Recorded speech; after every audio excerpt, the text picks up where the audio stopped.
본 말씀을 통해서 믿음의 현재성이라는 제목으로 하나의 말씀을 증거하겠습니다. 우리가 잘 아는 대로 히브리서 11장 1절에 보면 믿음은 바라는 것들의 실상이요 또 보지 못하는 것들의 증거라 그랬습니다.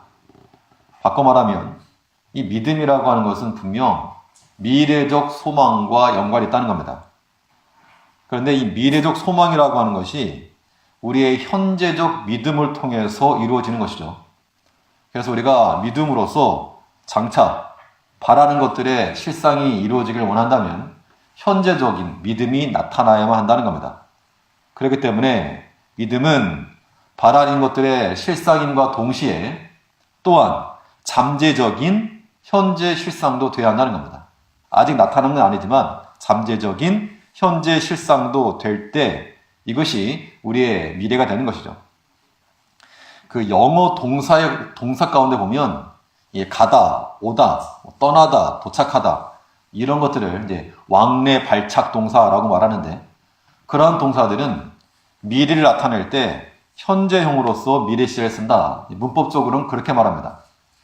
지금 간다 그러면 갔으니까 도착할 것이기 때문에 간다라고 하는 그런 현재 시제를 써도 그게 미래를 나타낼 수 있다 그 이야기입니다. 바꿔 말해서 미래, 즉 가다, 오다라고 하는 그런 미래에 속한 일들을 현재적 용어를 써서 나타낸다는 겁니다. 우리가 모든 사람이 이 육신의 죽음, 육체를 떠날 것을 다 알고 있습니다. 또 주님께서 다시 오실 것도 우리는 믿음으로 알고 있습니다. 가는 것과 오는 것이 미래에 속한 일이긴 하지만 이것들은 어디까지나 현재형으로, 현재적으로 미래를 나타내야 된다. 그러므로 우리의 믿음이라고 하는 것은 반드시 현재성을 가지고 나타날 것을 말하고 있다는 겁니다. 그러면 우리 믿음이 현재적으로, 현재형으로 나타나야 될 것들에는 무엇이겠는가? 어떠한 것들을 현재형으로 드러내야 되겠는가? 오늘 본 말씀을 통해서 몇 가지 살펴보도록 하겠습니다. 먼저는 이 주께서 하신 약속들, 주께 하나님께서 우리에게 어떤 약속을 하셨는가? 그 약속에 대해서 우리가 현재형으로 기억해야 한다는 겁니다. 그 약속이라고 하는 것이 지난날, 과거에 하셨던 약속일지라도 우리는 그것을 지금 현재에 들어야 한다는 겁니다. 주께서 하신 약속들을 우리가 현재형으로 기억해내는 것, 이것이 이 믿음의 현재성을 나타내는 겁니다. 주의 약속은 무엇인가? 오늘 본문에서는 주의 약속에 관하여 두 가지 측면을 살펴볼 수가 있겠는데 주의 약속이라고 하는 것은 어떤 약속인가 하면 영원한 것에 대한 약속이라고 그랬습니다. 영원한 것에 대한 약속. 25절을 보니까 25절에서 그가 우리에게 약속하신 약속이 이것이니 곧 영원한 생명이니라. 하나님께서 우리에게 약속하신 바, 그 약속이 무엇인가 하면 우선은 영원한 것이다 라고 하는 겁니다. 영원한 것. 근데 영원 그러면 한도 끝도 없이 시간이 무진장 흘러가는 그렇게 이해하기 쉽지만 이 영원이라고 하는 의미는 사실 시간이라고 하는 것이 그냥 빠지는 겁니다.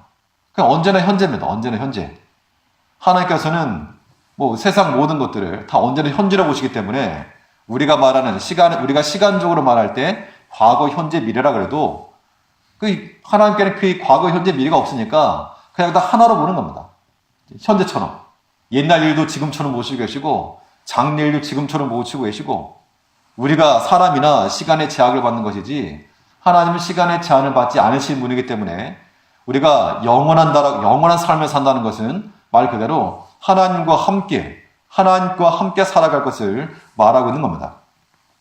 그럼 이 시간적인 제한 속에 있는 우리가 이 영원한 개념을 조금이라도 이해하려면 어떻게 하면 되는가 하면 하나님의 약속이라고 하는 것이 영원한 것에 대한 약속이므로 영원한 것에 대한 반대를 생각해보면 영원하지 못한 것이죠.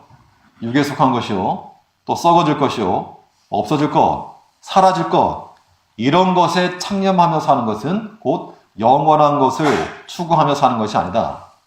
즉 그런 것들은 세상의 것을 속해서 그런 것들만 보고 사는 것은 우리의 믿음이 현재형이 되지 못한다는 겁니다. 그것은 곧 미래적 소망도 없다는 얘기겠죠. 땅에 속한 것만 바라보다가 땅의 것이 사라지고 말 때 다 사라지는 겁니다.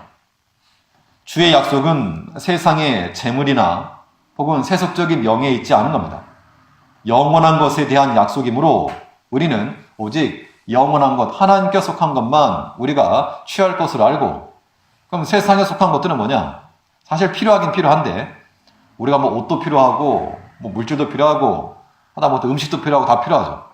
그럼 일이 필요하긴 한데, 이런 것들을, 육체에 속한 것들을 어떻게 여길 것이냐라고 하는 것인데, 마치 일회용 물품처럼 생각하면 유익하지 않을까 이런 생각이 듭니다. 일회용 물품. 필요하니까 쓰긴 쓰는 겁니다. 쓰긴 쓰는데 일회용품을 무슨 평생 쓸 것처럼 가지고 다니면 그거는 뭐 절약 정신이 투철하다기보다도 좀 자유롭지 못한 사람이죠. 여행 같은 데 가다 보면 뭐 숙박시설 같은 데 뭐 일회용 뭐 칫솔이라든가 이런 게 있습니다. 그러면 보통 한 번 쓰고 버리는 건데 뭐 이제 한 번 쓰고 버리긴 아까우니까 한 두세 번은 쓴다 치더라도 그걸 집에까지 가지고 1년 동안 쓰겠다. 그냥 절약 정신이 투철한 것이 아니고 조금은 자유롭지 못한 겁니다. 우리가 세상 물질에 대해서, 세상 것에 대해서는 무엇처럼 생각하다는 겁니까? 마치 일회용 물품처럼 쓰자는 겁니다.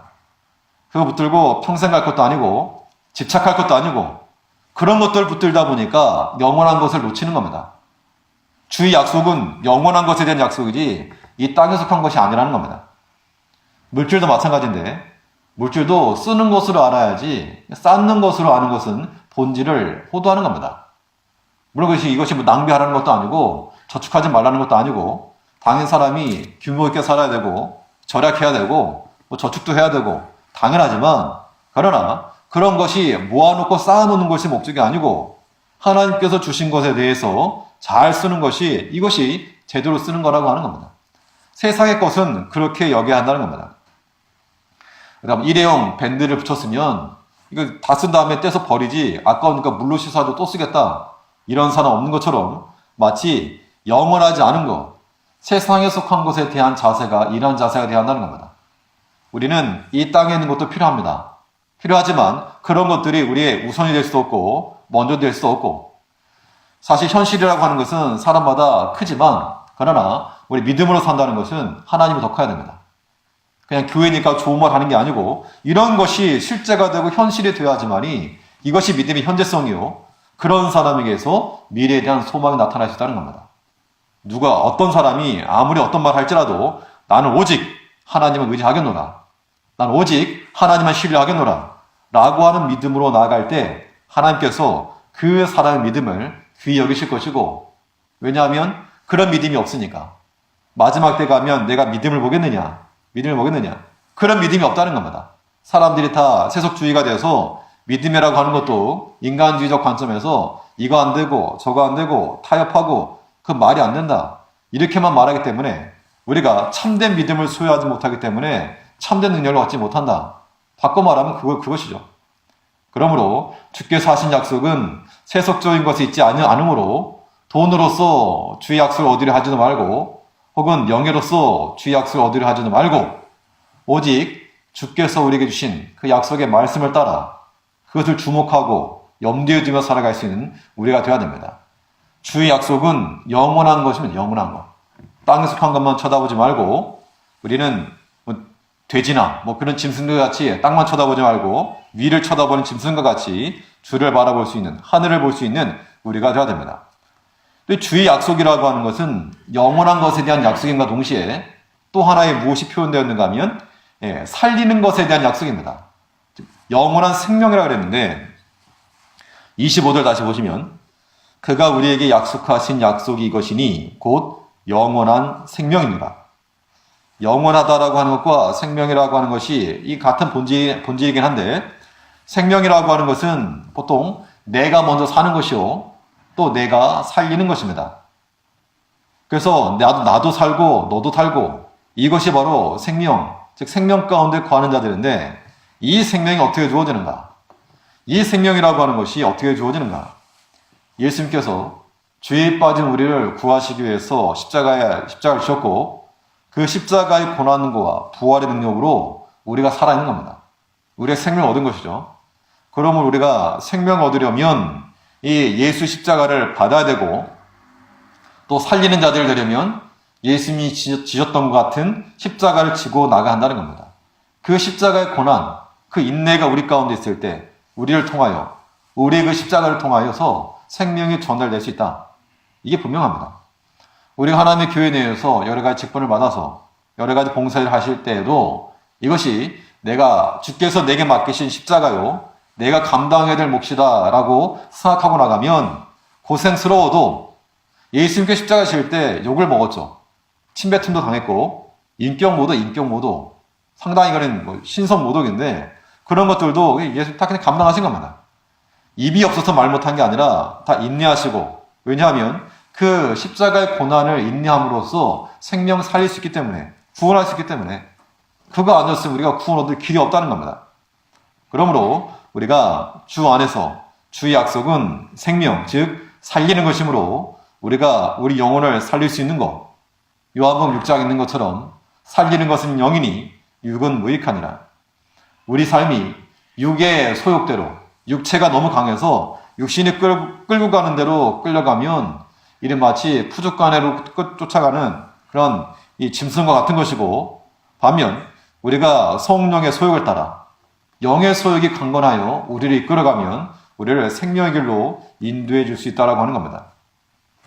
그렇기 때문에 우리는 육신이 건강해도 보통 이제 가끔 이제 연세 드신 분들이 가끔 이런 말씀 하시죠. 내가 10년만 젊었더라면, 혹은 내가 몸만 건강했더라면, 이런 말씀을 통해서 내가 조금만 건강했으면 내가 뭐 못할 일이 없다. 내가 조금만 더 젊었으면 내가 못할 일이 없다. 보통 그렇게 말씀들 하십니다. 사실 이 건강이라고 하는 거 그게 중요하기도 하고, 몸이 육체적으로 건강하기만 해도 할 수 있는 일들, 감당할 수 있는 일들이 많다는 겁니다.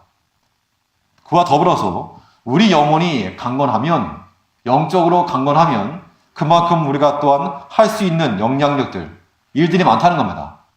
어떤 시험이 와도 시험을 이겨낼 수가 있고, 어떤 말을 들어도 수용할 수가 있고, 어떤 일을 당하여도 용납할 수가 있고, 그러한 것이 우리 영적으로 강건한, 영혼이 강한 사람이 통해서 주어진다는 겁니다. 근데 우리가 이 생명 살리는, 즉 생명의 주께서 약속하신 대로 살리는 것에 대한 약속을 붙들고 사는 사람들은 우리 영혼의 강성함을 항상 추구하며 나간다는 겁니다. 스스로 좁아져서는 안 됩니다. 마음을. 사람이 겪는 모든 질환 중에서 가장 위험한 게 혈관 질환이라고 그러죠. 혈관 질환. 혈관이 막히다 보니까 이게 혈액순환이 잘 안 돼서 여러 가지 병들, 질병들이 임한다는 겁니다. 마찬가지로 우리가 우리 영적인 측면에서 이 영혼이 막혀버리게 되면, 영적인 측면에서 무엇인가 막힘이 있게 되면 거기서 문제가 발생하는 겁니다. 우리 스스로가 좁히지도 말고 또 막지도 말고, 그래서 언제나 사람과의 관계에서나 하나님과의 관계에서나 이것이 막힘이 아닌 소통이 있고 뚫림이 있는 어떤 거라도 그냥 지나가면 되는 겁니다. 뭐 가령 어떤 하수구가 막혔다. 지나가면 되는데 걸리고 막히니까 이게 계속 문제가 되는 겁니다. 그냥 흘러 떠내려가면 다 되는 겁니다. 어떤 말이나 어떤 시험이나 어떤 사건이나 그냥 흘러 떠내려가 버리도록 하나님 은혜가 떠내려가게 내버려두면 안 되고, 세상에 속한 것들, 시험과 문제들이 떠내려가도록 내버려 둘 때 우리 영혼이 막히지 않고 또 소통함이 일어날 때, 그때 우리가 살리는 일이 가능하다는 겁니다. 시편에 보면 다윗이 하나님을 찬송하는 찬송시를 지었는데, 우리가 보통 찬송 노래한다 그러면 좋은 일이 있어야지만이 찬송한다 하지만, 그러나 이 다윗은 좋은 일이 있어서 하나님이 나를 좋게 해줘서 찬송도 했지만, 그의 모든 시편을 살펴보면 정말 노래가 나올 수 없는 상황 때 그때 찬송했다는 겁니다. 도액을 통해서 이렇게 해를 받을 때나, 자기 한 지파였던 10거민들이 자기를 무고히 고발했을 때나, 또 자기가 장추적 망명을 신청했는데 그 나라 신하들이 시기해서 자기를 해하려 할 때나, 정말 억울하고 속상하고 눈물을 흘리는 그런 상황들이지만, 그럴 때마다 그 결론에 가서는 내가 오직 여호와를 의지하겠노라, 내가 주께 감사하리라, 도리어 이 일을 행하신 하나님을 내가 높이리다, 주의 말씀을 내가 찬송하리이다. 그 영혼이 강했던 사람이기 때문에 어떤 시험이 왔어도 그것을 다 감당할 수 있었다라고 하는 겁니다. 이것이 우리가 현재적으로 드러내야 될 믿음의 현재성이라고 하는 겁니다. 어린 아이들 같으면 조금만 아파도 아야아야 하겠지만, 장성한 어른들 같으면 그 정도는 조금 참고 견뎌야지, 주사 맞는다 그러면 아야아야 그러고, 그럼 그거는 부끄러운 것이죠. 부끄러운 겁니다. 우리 여러 가지 시험을 당하지만 때로 그 정도 말, 그 정도 사건, 그 정도 일이면 이거 그냥 견딜 수 있어야 한다는 겁니다. 우리가 믿음의 장성한 분량이 나아가기 위해서는 그러한 모습이 필요한 겁니다. 그게 장성한 자의 모습이죠. 어린아이와 같이 주사 맞을 때마다 아프다 하고 맞지도 않았는데 무서워하고 이런 것은 우리가 버려야 됩니다. 생명 살리는 것, 또 살리는 것, 이것이 주께서 우리에게 약속하신 것이므로 이 생명이 더 풍성해지는 것을 우리가 추구해야 한다는 겁니다. 우리 육체가 강하면 여러 가지 일들, 무거운 짐도 번쩍번쩍 들어 올릴 수 있는 것처럼 우리 영혼이 강하면 큰 시험도 능히 들어 올릴 수 있다는 겁니다. 우리 영혼이 강하면 무엇도 할 수 있다는 겁니까? 큰 시험도 뭐 할 수 있다? 들어 올릴 수 있다.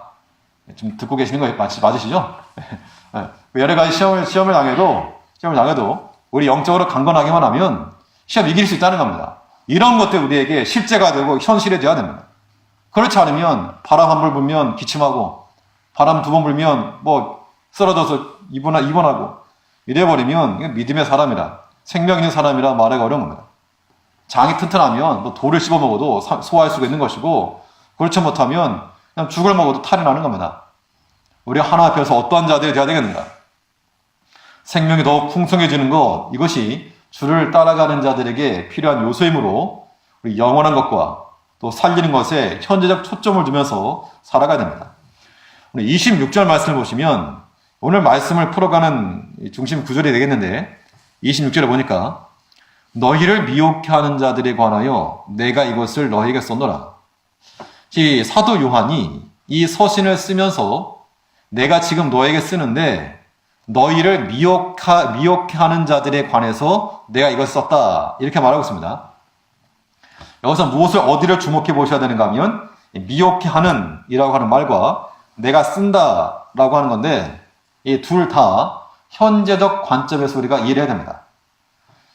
이 미혹한다는 것은 현재 미혹하는 겁니다. 누가? 사탄이 미혹하는 자들이 이 믿는 자들을 미혹해서 잘못된 길로 가게 만든다라고 하는 것이고 내가 쓴다라고 하는 것은 사실상으로는 이게 서신이기 때문에 먼저 글을 쓰고 이 독자들은 나중에 읽었겠죠.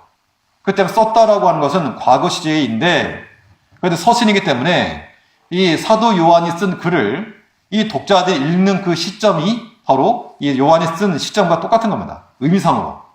그렇기 때문에 지금 여기서 어떤 말씀인가 하면 사탄이 미혹하는 자들, 즉 너희를 미혹하는 자들이 현재 있는데 미혹하게 하는 그 일들이 현재 있는데 그것을 내가 방어하고 막기 위해서 그것을 위해서 내가 지금 쓰고 있다 그 이야기입니다. 우리가 영으로 강건하게 서 있으면 살리는 일에 우리가 초점을 맞추고 있으면 우리를 미혹하는 일들, 우리를 넘어뜨리려고 하는 그 일들 그런 것들이 시험이죠. 그런 것들에 대해서 믿음으로 방어가 가능하다는 겁니다. 하나하나. 이것이 나를 미혹하게 하면 그 문제에 대해서 쓰는 것이고 쓰여 있는 말씀 가지고 대적한다는 겁니다. 사단도 우리를 넘어뜨리려고 나중에 넘어뜨릴 게 아니라 현재형으로 넘어뜨리려고 아주 안달이 났다는 겁니다. 어떤 말을 해서 넘어뜨릴까? 어떤 사건을 통해서 넘어뜨릴까? 어떤 서운한 마음을 줘서 넘어뜨릴까? 어떤 오해를 줄까? 이런 것들이 항상 있기 때문에 우리는 어떤 마음을 가지고 있어야 되는가 하면 아무 일이 없으니까 좋다라고 그냥 넋놓고 있는 그런 상태는 안 되는 겁니다. 사람이 아무 일 없으니까 편하다, 좋다니까 하나님을 떠나기도 하고 이 신앙생활에서 멀어지는데 그러다가 차차하다가 아차차하는 겁니다. 그럴 때 우리는 더 중요한 것이 무엇인가? 여러 가지 문제가 있을 때, 위기가 있을 때 하나님을 신뢰하고 찾는 것 중요한데 별다른 일이 없을 때 평상시에 더욱 하나님을 찾는 거 이것은 더 중요한 겁니다. 더 귀한 겁니다. 언제 무슨 일이 일어날지 정말 모르는 겁니다. 우리 개인 일도 그렇고 가정 일도 그렇고 하다못해 교회 일이나 국가적인 일이나 언제 무슨 일이 터질지 모르는 겁니다. 그때 지금은 아무 일 없고 태평하다. 그것 때문에 그냥 좋다 이렇게만 있어버리면 이 갑작스럽게 닥친 시험 때문에 아주 초토화되어 버리는 겁니다. 그럼 우리가 뭘 해야 되는가? 미리미리 대비를 해야 돼. 미리미리. 어떤 일이 일어날지 모른다. 사탄이 지금도 우는 사자와 같이 삼킬차를 찬다 그랬으니까 우리가 방심하고 있는 그때 노린다는 겁니다. 그러니까 아무 일 없을 때 일이 터지는 게 바로 그겁니다. 우리는 도리어 어려움뿐만 아니고 평상시라도 별일이 없어 보일 때라도 기도해야 됩니다. 뭐 집안일에 별 문제가 없다. 요즘 좋다. 일이 잘 되고 있다. 그럴 때 더욱 기도해야 한다는 겁니다. 어떤 일이 벌어질지 모르니까. 우리 자녀들 별 문제 없다. 잘하고 있다. 그럴 때가 더욱 기도해야 될 때라고 하는 겁니다. 교회가 평안하다. 그때가 더욱 기도해야 될 때라고 하는 겁니다. 언제 무슨 일 때문에 어떤 시험이 일어날지 모른다는 겁니다. 우리가 이 믿음이라고 하는 것은 현재성을 나타내서 현재형으로서 우리의 믿음이 드러나야 됩니다. 하나님께서 우리에게 하신 약속은 영원한 것이요 또 생명에 속한 것이므로 우리가 이 영원한 것, 즉 땅에 속하지 않은 썩어지지 않을 것에 우리가 창념을 해야 되고 또한 우리 영혼이 강성해짐으로 굳게 서 나아갈 수 있도록 이것을 위해서 우리가 힘써야 한다는 겁니다. 사탄의 미혹이 지금도 진행되고 있다. 내 뒤에서 지금 칼을 들고 있다라고 하는 걸 알면 방어하지 않을 사람 어디 있겠습니까? 못 봤으니까. 오고 있는 걸 모르니까 가만히 있는 겁니다. 우리가 모든 사탄의 미혹과 대적을 대비하고 현재를 준비해 나갈 수 있는 주의 약속을 현재적으로 실행할 수 있는 우리가 되도록 합니다. 둘째로 우리 믿음이 또한 현재형으로 나타나야 되겠는데 어떤 것을 현재형으로 나타낼 것인가? 둘째로는 성령의 감동하심을 현재형으로 실천해내야 됩니다. 성령께서 우리 마음속에 감동하여 주시는 것들, 그런 것들은 나중을 미뤄서는 안 되고 현재, 지금 우리가 실천하여 실행해낼 것이라. 우리 27절 말씀 보시면 27절에서 너희는 주께 받은 바 기름 부음이 너희 안에 거하나니 아무도 너희를 가르칠 필요가 없고 오직 그의 기름 부음이 모든 것을 너희에 가르치며 또 참되고 거짓이 없으니 너희를 가르치신 그대로 주 안에 거하라. 이 성령께서 주시는 감동이라고 하는 것은 성령께서는 우리 양심의 작용을 통해서 우리를 가르치다는 겁니다. 성령께서 때로 우리에게 있는 양심의 작용을 통해서 우리를 가르치신다라고 하는 건데 27절 읽었지만 여기서부터 성령이라고 하는 단어는 나오지 않습니다. 뭐가 나오는가 하면 기름 부음. 기름 부음이 너희 안에 거하나니 기름 부음이 가르치며 여인이 가르친다 그랬으니까 기름 부음이라고 하는 것이 어떤 붓는 행위를 의미하지 않고 인격적인 그런 존재를 나타내는 것이 분명합니다.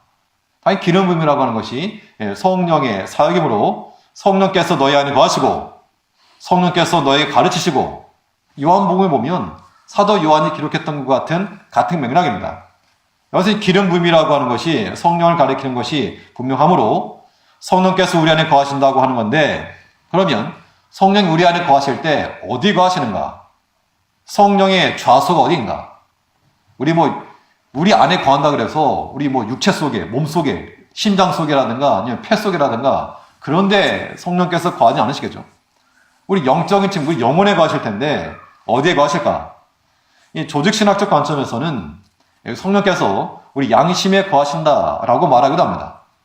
물론 믿지 않는 사람도 양심이 있기 때문에 양심의 가책을 받는다고 해서 다 성령이 역사하셨다라고 말할 수 없지만 최소한 믿는 자들에게는 선한 양심이 분명히 있고 또 성령께서 우리 양심을 통해서 역사하시고 또 때로는 금하기도 하시고 하는 것을 우리가 부정할 수 없다는 겁니다. 그러므로 우리가 때로 양심에 거리낌이 있다든가 양심의 가책이 드는 일들은 어떻게 되겠습니까? 그런 것들은 멈춰야 되는 겁니다. 바울도 말하기를 내가 범사에 양심을 따라 하나님을 섬겨노라. 성경에 내가 할 수 있는 모든 것에 다 기록되어 있지 않았다는 겁니다. 기록되어 있는 것도 있지만 기록되어 있지 않은 것들도 많은데 사실 그런 것들 우리 생활이 더 많죠. 그때는 어떻게 살았는가? 범사의 양심을 따라 하나님 섬겼다라고 말하고 있는 겁니다. 그러므로 성령께서 주시는 감동을 우리가 현재형으로 실현해내기 위해서는 때로 우리의 마음에 감동하시는 것도 있지만 우리에게 가책으로 금하게 하시는 거 이거 멈추라는 겁니다. 마음이 불편하다. 이러면 안 될 것 같다. 그런 게 있으면 계속 밀고 가지 말고 멈출 줄 아는 거 이게 필요한 겁니다. 성령의 감동이라고 하는 것은 소멸되지 않게 하는 것이 중요합니다. 불이 꺼지는 것처럼 성령의 감동이라고 하는 것도 영원히 가지 못하고 순종하면 좋은데 순종하지 않으면 곧 식어버리는 겁니다. 이 대장간에서 망치질 할 때 쇠가 뜨거우면 망치로 내리쳐도 이게 뭐 철도 늘어나고 움직일 수 있는 힘이 주어지지만 식어버리면 움직이지 않는 겁니다. 우리 마음 가운데 성령께서 역사하시고 우리 마음을 뜨겁게 하시고 감동하실 때 그때 믿음을 행하는 것, 이것이 우리에게 있어서 미래를 위한 행동이라는 겁니다. 그런 믿음의 행동들이 언제 나타나야 되는가? 현재 나타나는 현재. 하나님께서 우리 마음 가운데 무엇을 감동하실지 모릅니다. 이런 것들에 대해서 감동 주시면 그 우리 지금 해야 되고, 이런 것에 대해서는 안 된다, 막으시는 것 같으면 그 멈춰야 한다는 겁니다. 현재. 끝까지 밀고 나가지 말고. 그러므로 성령께서는 우리 양심의 작용을 통해 우리를 가르치심으로 성령께서 주시는 감동함을 현재형으로 실현해내기 위해서는 우리 양심을 따라 하나님 섬겨야 한다는 겁니다. 또 이 성령께서는 말씀의 기억을 통해서 우리를 가르치신다고 그랬습니다. 27절에 보니까 너희를 가르치신 그대로 주 안에 가라. 27절 하반절에 너희를 가르치신 그대로 주 안에 행하라. 이 가르치는 주체는 기름 부음, 성령께서 너희를 가르친다 그랬으니까 그 가르치신 것을 잘 듣고 배우고 그대로 행하라, 그걸 말하고 있는 겁니다. 이 가르쳤으니까 들었고 배웠다는 것인데 무엇을 가르쳤을까? 당연히 하나님 말씀에 대해서, 진리에 대해서 가르쳤을 겁니다. 그러므로 주께서 가르치신 것들이 생각이 나고 깨달아질 때 그것이 또한 성령의 역사라고 하는 겁니다. 우리 성령의 감동이라고 하는 것은 반드시 말씀과 같이 오는데, 그렇기 때문에 말씀이 갑자기 생각난다, 혹은 말씀이 깨달아진다, 그러면 뭐 할 때입니까? 그러면 행동할 때라는 겁니다. 미루지 말고, 모른 척하지 말고, 귀를 막지 말고 행동할 때, 그것이 곧 우리 믿음을 현재형으로 드러내는 겁니다. 자기 생각 끝까지 죽이면서 끝까지 가버리지 말고, 누가복음 24장에 오면 엠마오로 내려가던 제자들에 관한 기사가 나오고 있습니다. 거기서 제자들이 이제 부활하신 주님께서 제자들을 만나서 성경에 관해서 풀어주셨는데, 이제 그들 스스로 하는 말이죠. 저희가 서로 말하되 길에서 우리에게 말씀하시고 우리에게 성경을 풀어주실 때에 우리 속에서 마음이 뜨겁지 아니하더냐 하고, 여기까지는 대부분 할 수 있다는 겁니다. 하나님 말씀 듣다 보면 때로 우리 마음에 감동함도 되고 또 마음이 뜨거움도 일어날 수 있는데, 문제는 그 다음 단계, 그 다음에 뜨겁지 아니하더냐 하고 곧 그 시로 일어나 예루살렘으로 돌아가. 거기서 이제 복음의 대회를 합류했는데, 성령께서 마음에 감동함을 주시고 생각나게 하시고 깨달음 주셨을 때 그것을 나중으로 미루지 않고 곧 실현하여, 현재형으로 실현하여 이 믿음의 길을 걸어갔다 그 이야기입니다. 만약 그들이 날 밝으면 가자, 뭐 그럴 수 있죠. 날 밝으면 가자. 그러나 그런 마음으로는, 그런 자세로는 성령의 감동함을 살려나가기 어렵다는 겁니다. 하나님의 시계로 살아가는 자들은 성령께서 감동하시고 또 깨닫게 하시는 때가, 그때가 일어난 기상시간이요, 그때가 우리의 근무시간이요, 그때가 우리가 행동할 시간이라고 하는 겁니다. 언제? 하나님의 말씀이 생각날 때, 그 말씀이 깨달아질 때. 그러니까 어떤 사건이 있다 보면, 이게 하나님께 이렇게 하셨구나, 하나님께 이렇게 하시라는 거구나, 이게 깨달아질 때가 있지 않습니까? 깨달을 때가 없으면 안 되고 있어야 되는데, 그런 것들이 깨달아질 때가 있다는 겁니다. 하나님의 말씀이 생각날 때가 있고, 그러면 그 말씀 따라가면 됩니다. 어떻게 보면 신앙생활이라고 하는 게 어렵지만 쉽게 생각하면 쉬운 것이고 어려우면 어려운 건데, 우리가 하나님의 성령의 힘으로 살아가게 되면 이것처럼 쉬운 게 없는 것이죠. 성령께서 깨닫게 하시고 또 알게 하시고 생각나게 하시는, 감동 주시는 것들은 그 감동이 사라지기 전에 곧 그 시로 일어나 실행할 줄 아는, 성령께서 주시는 감동을 현재형으로 실천해낼 때 그 믿음의 실천은 곧 우리의 미래적 자산이 되고 미래의 소망이 될 거라고 하는 겁니다. 그러므로 하나님께서 우리에게 감동하심으로 일하시게 하는 그 타이밍 놓치지 않고 온전히 주의 일에 쓰임받을 수 있는 우리가 되어야 마땅할 것입니다. 마지막으로 우리가 믿음의 현재성을 드러내야 되겠는데, 무엇을 드러낼 것인가? 현재적으로 주님의 다시 오심, 주의 다시 오심을 우리는 또한 현재형으로 대비해야 됩니다. 즉 주의 재림을 현실적으로, 현재적으로 대비할 수 있는 그 모습이 우리 가운데 반드시 필요하다는 겁니다. 이 주의 재림을 준비하며 산다는 거, 이거는 우리 개인의 삶의 마지막 상태를 항상 보면서, 우리 인생의 마지막 지점을 항상 살펴보면서 살아갈 때, 그때 주의 재림을 대비할 수 있을 거라는 겁니다. 28절 보니까 자녀들아 이제 그 안에 거하라. 이는 주께서 나타내신 바 되면 그의 강림하실 때에 우리도 담대함을 얻어 그 앞에서 부끄럽지 않게 하려 합니다. 이 주께서 다시 오실 것을 지금 염두에 두고 살라 그 이야기인데, 주의 나타나신 바가 되면 그의 강림하실 때에 이 주의 재림의 때를 허상으로 여기지 말라 그 이야기입니다. 공고히 만든 이야기도 아니고 일어나지 않을 건데 그냥 하는 이야기도 아니고, 우리 어떤 마음을 가져야 되는가 하면 주의 재림이 분명히 있다라고 하는 거. 사실 다 믿으시죠, 사실은. 다 믿으시는데 그게 먼 훗날의 이야기가 아니라 내 때에도 임할 수 있다라고 하는 그 현실적인 믿음이 우리 가운데 필요하다는 겁니다. 물론 어떤 분들은 너무 지나치게 해서 이제 곧 주님 오실 거니까 다 필요 없고 이제 그렇게만 생각하는 것도 다 필요 없는 거 아니고 그런 마음을 가지고 사는 것은 굉장히 중요합니다. 그럼 중요한 건 문제는 뭐냐? 주께서 강림하시는 거 우리가 알긴 아는데, 그러면 주의 강림하실 때 구름 타고 오신다 그랬죠. 예수님의 구름 타고 오신다 그랬는데, 그러면 그때 나의 모습이 어떨 것인가? 이제 그걸 보라 그 얘기입니다. 그의 강림하실 때 우리 모습이 어떠할 것인가? 그 날을 준비하는 원동력은 거기서 나올 것인데, 오늘 본문에서 두 가지를 말하고 있죠. 주의 나타나신 바가 될 때 부끄러워서 숨을 내, 아니면 기쁨으로 나가서 맞을래, 그 이야기입니다. 28절 다시 보니까 자녀들아 이제 그 안에 거하라. 이는 주께서 나타내신 바 되면 그의 강림하실 때에 우리도 담대함을 얻어 그 앞에 부끄럽지 않게 하랍니다. 즉 그 주의 오심을 기다리고 진리 가운데 거하고 믿음 안에 바로 거하는 자들은 주님 오실 때 담대하게 나갈 것이고, 왜냐하면 부끄러움이 없으니까, 주님 기다리고 있었으니까 부끄러움 없이 담대히 나갈 것이고, 반대로 그렇지 못한 자들, 현재적으로 부끄러움의 일들을 하던 자들은 부끄러워서 숨을 거라 그 이야기입니다. 우리 주님 오실 것을 믿고 있는데 다 믿으시죠? 그럼 믿을 때, 주님 오신다 했을 때 나는 과연 어떤 모습일까? 정말 기쁨으로 담대히 주 앞에 나갈 것인가? 아니면 부끄러워 숨을 것인가? 이 상태를 봐야지만이 우리가 주의 다시 오심을 현재적으로 대비하며 살아갈 수 있다고 하는 겁니다.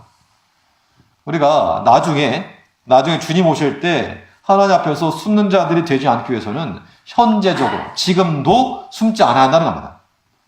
하나님 앞에서 숨는 경우가 언제입니까? 죄를 범할 때죠. 아이들도 뭔가 잘못한 게 있으면 떳떳하지 못하니까 숨는 겁니다. 나오지 못하고. 당당하면 당당하게 말하죠. 우리가 하나님 앞에서 숨는다는 것은 그만큼 떳떳하지 못한 겁니다.